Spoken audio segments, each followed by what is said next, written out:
In this video, my anchor, chain, and rode fail in a violent storm and is lost. I'm going to try and tell the story as best as I can of when, where, and how it happened, and most importantly, what I'm going to do in the future to never let this happen again. In no way am I a pro sailor, so trolls beware in the comments. This is a truth vlog, and I'm simply going to show you what I experienced. My name is Michael Potts. I live on a Scepter 36-foot sailboat, and this is where I am today. Right now I'm in Jupiter, and I have a new crew joining, and if you want to click the link in the top right screen, you can see the previous video to get caught up as to where we are today. But in this video, things go wrong, as they do when you're out here cruising. Eventually, you're going to run into weather, and weather can be a big problem if you don't have the right equipment, the right gear, and the right know-how of what to do in these circumstances.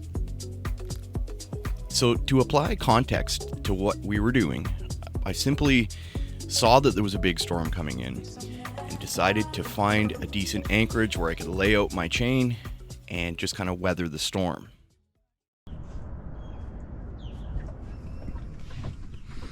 It is a beautiful morning here in Jupiter, and we just got up. So we have weather coming in.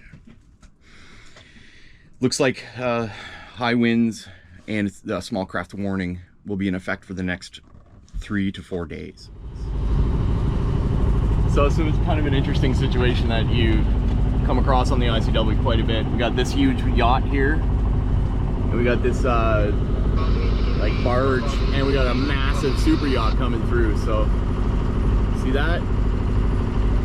So you always got to keep your eyes peeled, be ready for craziness. My radio system is doing something weird, and I have 2 backup radios, and the one backup radio ran out of battery, so that's why it's good to have as many radios as you can.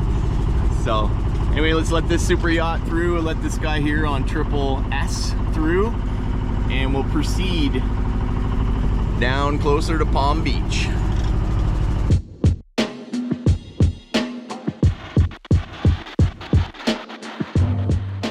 As we motored south between Jupiter and Palm Beach, under the many bridges on the ICW, there was no sign of weather coming in at all, only online and on weather apps.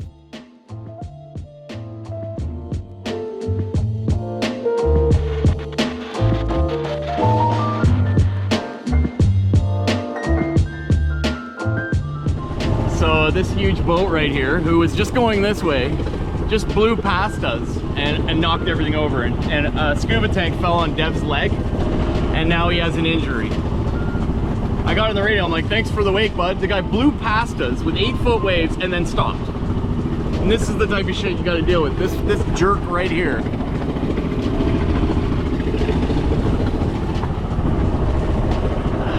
Pissed me off.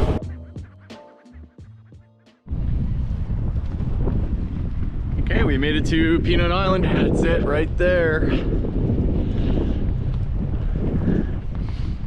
I don't think we're gonna stay here overnight though. I just don't feel comfortable. It's a northerly, and it's not that great holding here. It's sand here, so there is a better anchorage over that way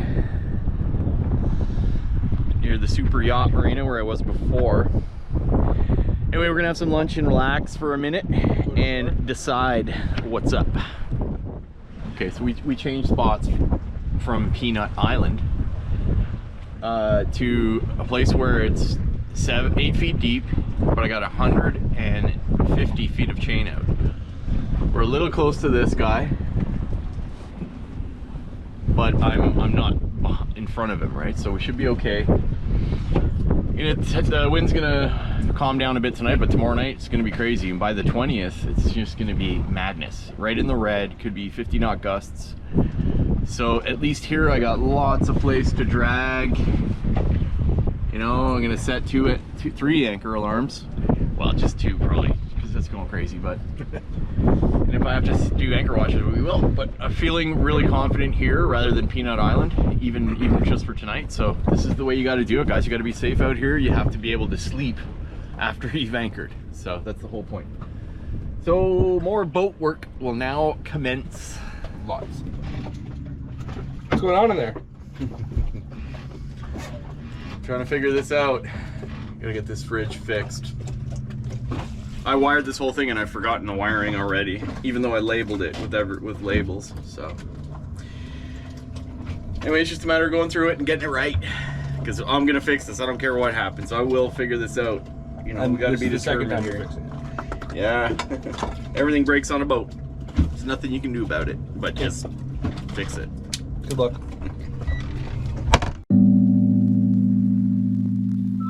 So during the first few days anchored there in Palm Beach across from the Super Yacht Marina, I monitored my anchor via the Anchor Pro app. And we were holding fine and everything seemed okay. God, you gotta check out this. Listen to this. Listen to that wind, eh? It's madness. Here, check this out.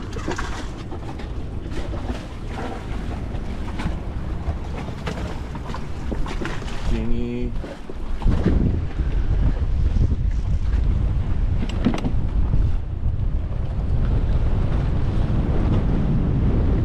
Anchor lights on.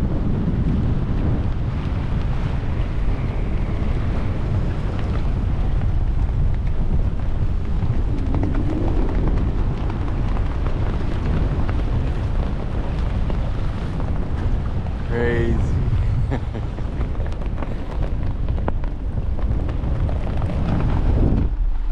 Absolutely beautiful. I just love being here. It's something so special about being in a windstorm at anchor. Safely anchored.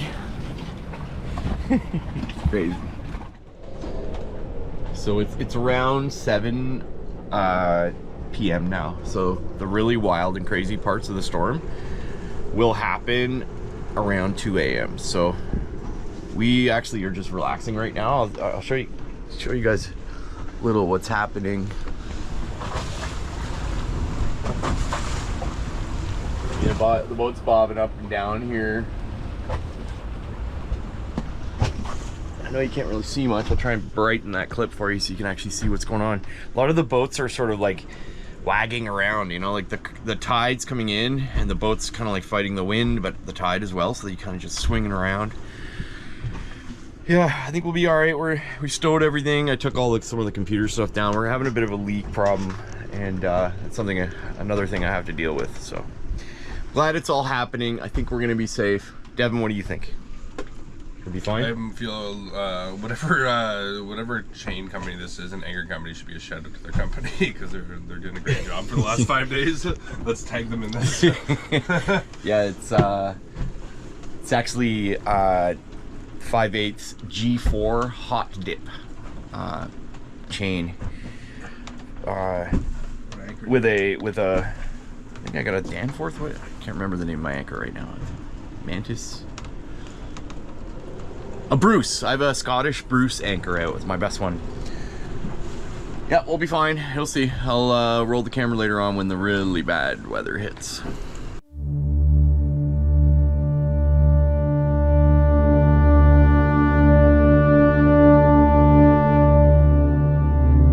I've always wondered why people describe gale force winds sounding like the sound of a freight train. And that's just what it sounded like when it hit.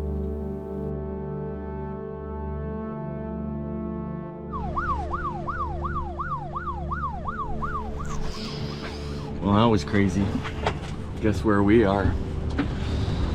So I lost the anchor.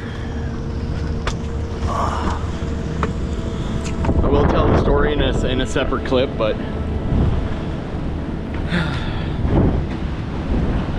and it was just too much.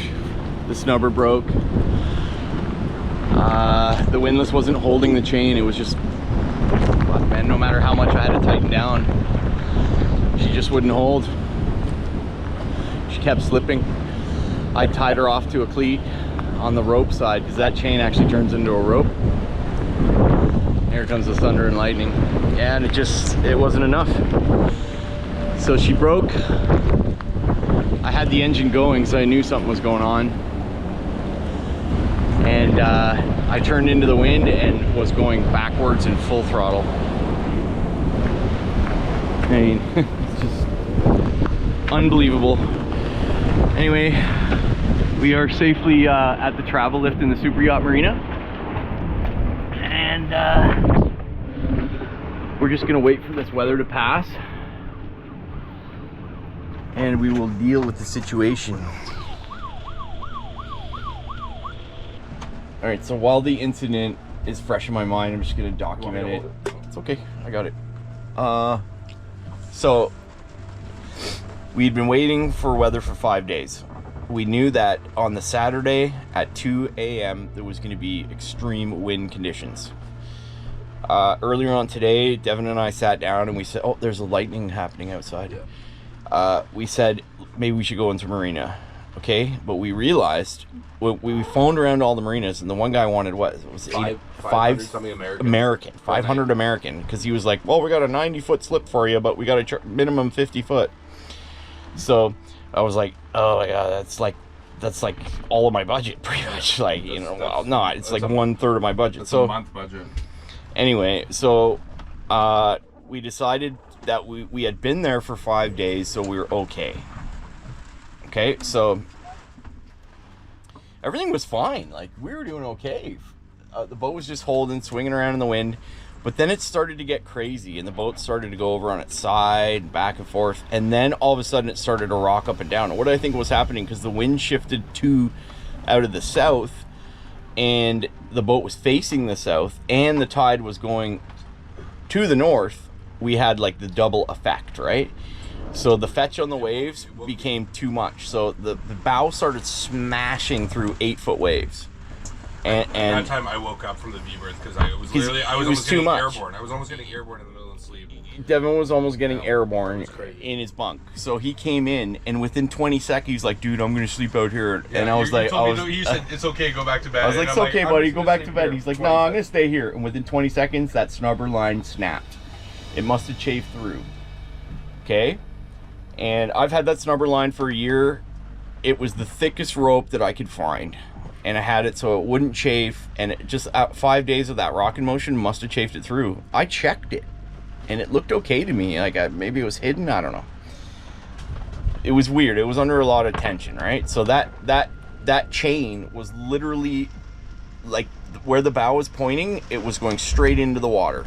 Like, 20 feet of the chain was out of the water because of the tension. And then a huge wind gust came. And I went up on deck to the bow, and I realized that the snubber was broken. And I'm like, okay, first thing is they're going to use the spare line that I had there for the snubber. So I started wrapping it around, and the windlass just started releasing. I called the Devin. I said, grab the mallet, because you got to whack at that windlass to lock it. And I didn't. And so I thought I had it in the red bag. I'm like, grab the red bag. It's in there. And it wasn't in there. I had every tool. So I banged on the hatch. And I looked down, and there was a bunch of rope and other shit, but there was a propane tank in the way.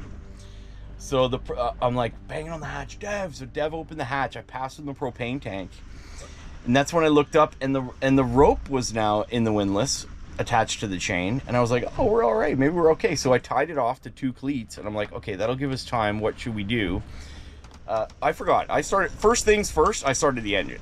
Okay, this was before we did anything. Very first thing, that within 30 seconds, that engine was fucking started, man. You heard the fucking noise. It was like, bang, starting, right? So while I was up there, the bow started digging into the waves, and literally, I almost got washed off. I was sitting in the cockpit just watching you, just to make sure you didn't fall off the boat. Yeah, I had my life jacket on, and the bow started smashing through the waves. Boom, big water going right over my face, and I couldn't even see the windlass or the bow. It was completely submerged, dude. I was in the cockpit getting soaked. I was having waves hitting my face. It was madness, dude. I was like, this is crazy. So at that point, I'm like, oh, this isn't. I wasn't sure what we were gonna do, and then all of a sudden, that rope snapped, and the boat turned sideways and was now hiked on, literally 45 degrees over, and I'm like, clamoring to get back to the cockpit, and I couldn't hear the engine going, and I'm like, oh no, the engine's not running. It must have stalled out. It was just so loud. Then I got close to the helm and I could hear the engine. I'm like, thank God, right? And that's when I put her in gear and I started to move forward, and I look over and there's that other boat. There's a boat like 2 feet away, not even. It was a boat. By the time I looked up and got the salt out of my eyes and looked over, we were like maybe 10 feet off the bow of the boat. And you just, all you hear is, you just fucking drifted the boat. And now we're going towards the super yachts. Yeah. So now we're just in another predicament. And then as we started to go with the waves, pretty much not moving. Like the waves were hitting us and we're full tilt and we were going nowhere. I'm just like, dude, left, and we pulled in this fucking marina. I turned into the wind and I'm like, okay, this will give us some time to just, go nowhere. And I was moving backwards at full throttle, and that's when I had to swing her around. So I swung her around. We went into this marina sideways. Like the boat was like almost. It was like fucking masts up, sails up, heeling, but then we had nothing up. Bare poles. And just fucking full tilt. And then once we got behind the super yacht, it was like behind an apartment building. We just circled. So the super yacht essentially is an apartment building. But what happened was to be honest, my mind was full of like, oh, where are we going to go next? Because I was thinking, Jesus, we're going to be out here in this crazy weather. I can't move south. I can only move north. Where are we going to go? Like, I was thinking, okay, we're going to deploy the spare anchor. We're going to try and figure this out. And I knew in the back of my mind that was a bad idea. Devin's like, go into the super yacht. It's fine in there. So I cranked the bow. And that's when the boat went over even worse, dude. 45-degree angle. And we just made it into the super yacht place. So we're in the super yacht place, and now it's a little calmer, right? About 30 minutes circling, figuring out what to do. That's right. We went in a circle, 30 minutes. Dev was like, okay, we need to figure out what's next, blah, blah, blah. And I was like, okay, we're fine. So I was like, Dev, tie some lines on, and we'll go against that dock. We went towards the dock, and it looked like a perfect spot, and then right? last minute, we look in the water, there's something floating. I don't know what it was. It must have been a log? I don't know, like, maybe or some kind of buoys. They had like a long, like 10-foot something. And even that ended up, I don't know if you noticed, as we were coming into the spot we are now, that had blown away. It flew away. It's probably banging on someone's ship. Yeah. So had we have pulled into that dock, we would have pulled into a log, and it would have rattled off the hull. So we saw it last minute, so we started circling again and thinking, okay, what are we gonna do? So then we saw the travel lift area, and we're like, that's the best bet. So Dev put the lines on, and I have one of this massive buoy that I got. I mean, this thing is like 3 feet long, and you can hear it rubbing against the side of the hull right now. We pulled in, Dev jumped off with the lines. I jumped off with the lines, and we tied off, and now we're safe. And now everything's okay. And the good news is this harbor right here is clear twice a day because of the tides. And I anchored in about 10 feet of depth, and I marked where we were. So I know exactly where that 180 feet of chain plus 30 feet of road is on the bottom. And I'm literally, tomorrow I'm going to use a spare anchor. We're going to go in there, drop the hook, and we'll be fine because it's ultra calm. Suddenly it goes calm over the next couple days. We'll have the spare anchor out. I have 2 spare anchors, guys. Okay, so even if one anchor fails, I have another. So we'll use the scuba gear or just the snorkel equipment in this case, because we use the 2 air tanks to find the bimini top.